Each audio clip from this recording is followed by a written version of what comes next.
நான் அந்த பரம்பரை, நான் அந்த வம்சம், இந்த வம்சம், அந்த பரம்பரை எவரும் கார்பரேட் முதலாளியா வர முடியாது.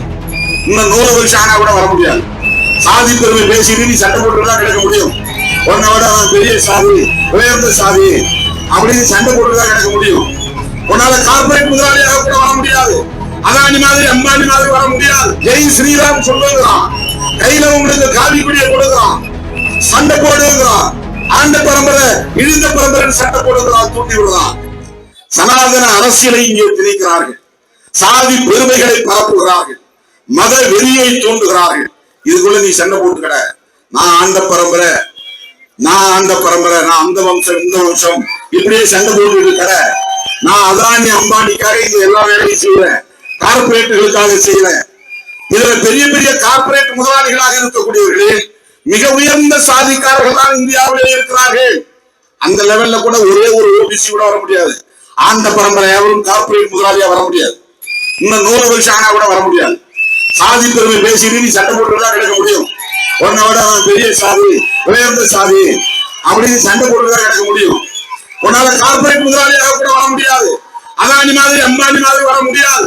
அப்படித்தான் இங்க பொருளாதார உற்பத்தி முறை இருக்கிறது, விநியோக முறை இருக்கிறது, வரி விதிப்பு முறை இருக்கிறது. பாசிச பாஜக அரசின் வர்த்தக கொள்கை உறவுகள் இருக்கின்றன. இதை புரிந்து கொள்வதற்கு கூட நமக்கு போதிய புரிதல் தேவைப்படுகிறது. இந்த சாதி பெருமிதம் போன்றவற்றிலிருந்து வெளியே வந்தால்தான் இதையெல்லாம் புரிந்து கொள்ள முடியும். அதனாலதான் அவன் உங்களுக்கு இதை கற்பிக்கிறான். ஜெய் ஸ்ரீராம் சொல்லுகிறான், கையில உங்களுக்கு காவி கொடியை கொடுக்கிறான், சண்டை போடுகிறான். ஆண்ட பரம்பரை இழிந்த பரம்பரை சண்டை போடுகிறான், தூண்டி விடுறான். இது ஒரு புறம் சனாதன பாசிசம், இன்னொரு புறம் கார்பரேட் நிறுவனங்களுக்கான பாசிச கொள்கை. இந்த இரண்டு கொள்கைகளை கொண்டிருக்கிற மிக மோசமான மக்கள் விரோத சக்திகளை நிறுத்துவதற்காகத்தான் அண்ணன் தளபதி மு.க. ஸ்டாலின் அவர்களின் தலைமையில இன்றைக்கு நாம் கைகோர்த்து நிற்கிறோம்.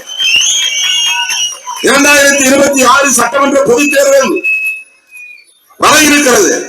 இந்த தேர்தலில் இன்றைக்கு யார் யாரையோ களமிறக்கி விடுகிறது பாஜக அரசு. அவங்களுக்கு இடையே நேருக்கு நேரா உறவு இருக்காது. எங்களுக்கு பாஜகவும் தான் எதிரி என்பார்கள்.